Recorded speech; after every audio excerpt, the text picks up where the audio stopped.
pagi Bapak Ibu Saudara yang Tuhan berkati. Selamat bertemu kembali di program acara Sarapan Pagi pada hari ini. Pagi yang baru, hari yang baru, hidup yang baru Tuhan sediakan untuk kita di hari ini. Dan tentunya juga Tuhan menyediakan berkat yang baru untuk kita alami di hari ini. Puji Tuhan Yesus, konsep dari tim multimedia pada pagi hari ini tentang koki yang berkaitan dengan makanan dan minuman. Memang makanan adalah sangat penting untuk makhluk hidup ya Bapak Ibu Saudara. Bukan hanya manusia yang memerlukan makanan, tetapi hewan, tumbuhan juga memerlukan makanan untuk pertahanan hidupnya. Makanan dikisahkan juga di Alkitab. Banyak kisah-kisah di Alkitab yang berkaitan dengan makanan. Contohnya saja, manusia pertama jatuh ke dalam dosa hanya karena memakan buah yang dilarang oleh Allah. Demikian juga kisah manna di padang belantara. 40 tahun bangsa Israel ada di padang belantara, Tuhan memeliharanya dengan mengirimkan makanan manna selama 40 tahun. Jikalau kita membayangkan makan 40 tahun tidak bosan-bosannya. Mungkin kita memiliki satu menu favorit ya Bapak Ibu Saudara. Mungkin gampangnya saja ada sebuah kue yang menjadi favorit kita. Tetapi kalau kita makan kue itu terus-menerus, mungkin masih 1 bulan masih oke. Bagaimana dengan 1 tahun? Tanpa makanan yang lain, hanya makanan favorit kue itu satu jenis yang kita makan. 10 tahun kita makan kue yang menjadi favorit kita. Apakah kita masih tahan? Tentunya 10 tahun kita melihat kue yang menjadi favorit kita itu kita sudah merasa kenyang. Tetapi bangsa Israel 40 tahun Tuhan pelihara makan manna saja. Koki yang ajaib, koki yang maha kuasa yang menyuguhkan kue manna yang rasanya seperti roti madu. Dan bangsa Israel dipelihara memakan manna selama 40 tahun. Ada juga di kisah perjanjian baru, Tuhan Yesus membuat mujizat, 2 kali mujizat yang sama, yaitu tentang memberi makan massal 4.000 orang, lalu 5.000 orang. Tuhan Yesus memberi makan massal.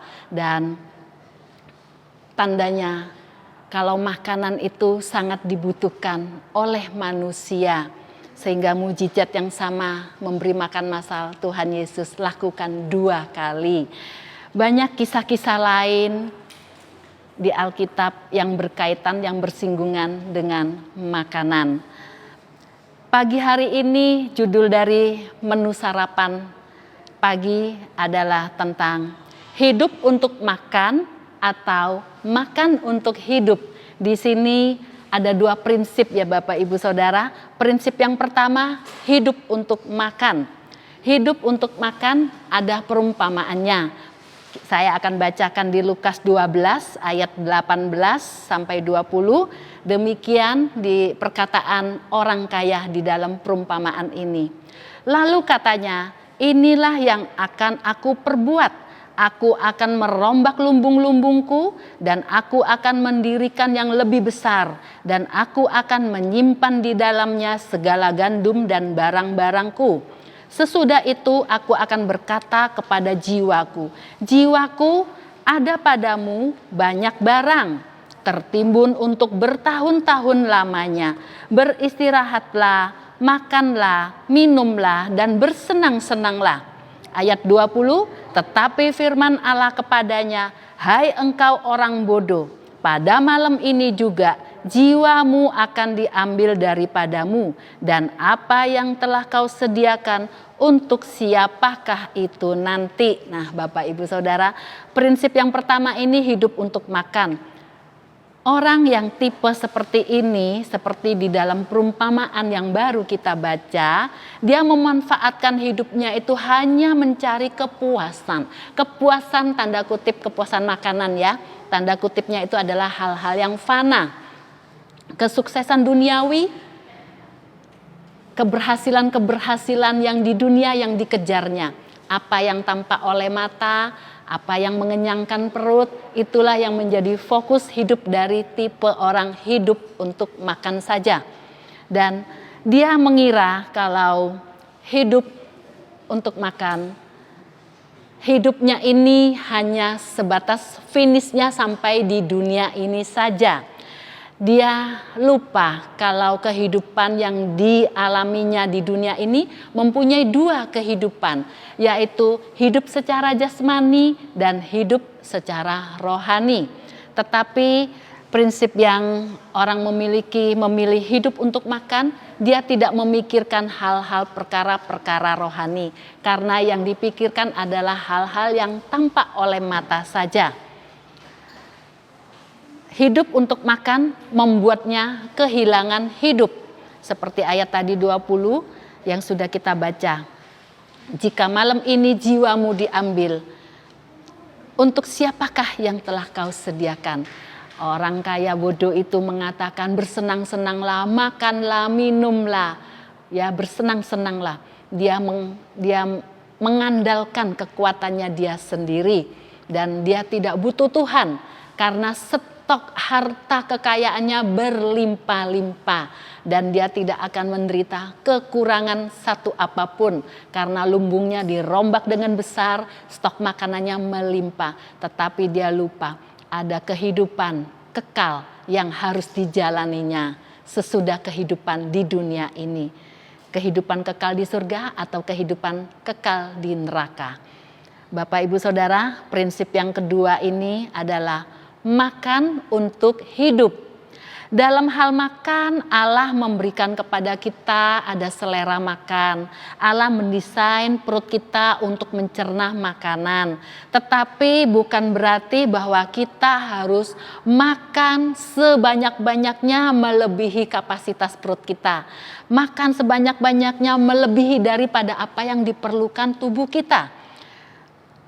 Tipe orang yang memilih makan untuk hidup, dia menyadari kalau kehidupannya di dunia ini ada dua kehidupan yang harus diberi makan.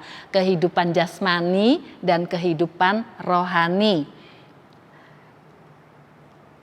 Yang sama-sama membutuhkan makanan, baik kehidupan jasmani maupun kehidupan rohani.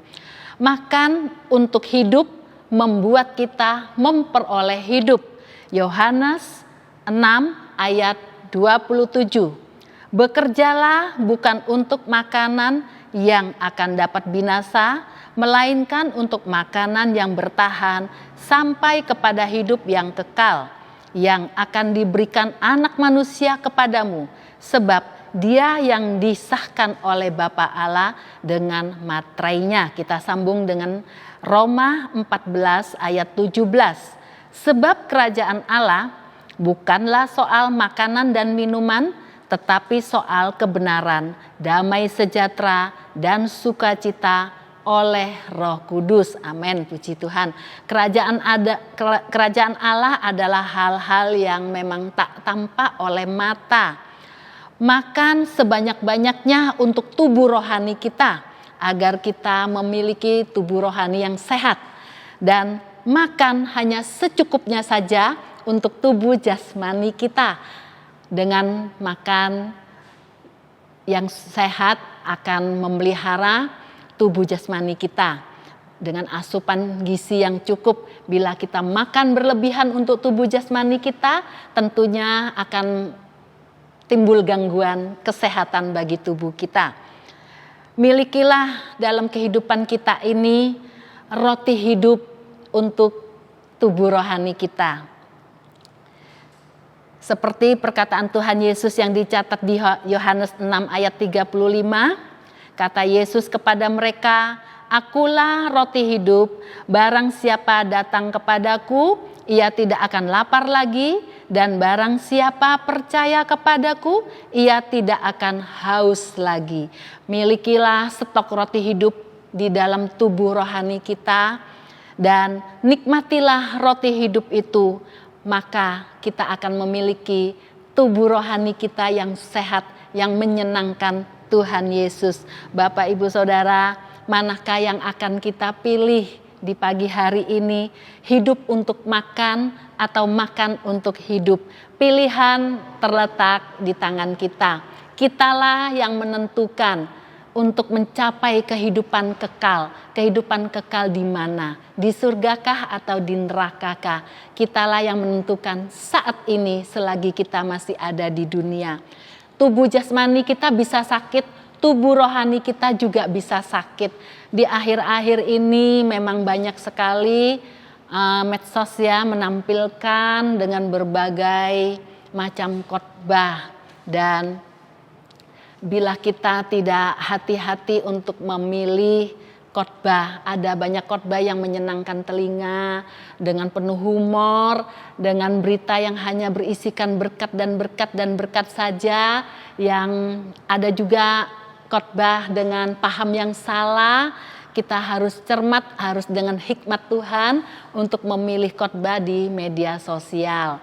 Bapak, Ibu, Saudara, firman Tuhan adalah yang benar, mengandung kebenaran. Berpeganglah selalu kepada firman Tuhan. Itulah pilihan hidup yang harus kita pilih.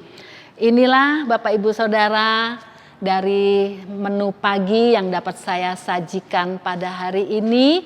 Kiranya dapat menjadi berkat untuk kehidupan kita, baik jasmani kita, rohani kita, tetap kita pelihara sampai kedatangan Tuhan Yesus yang kedua kalinya. Selamat beraktivitas, Tuhan Yesus memberkati, sampai jumpa.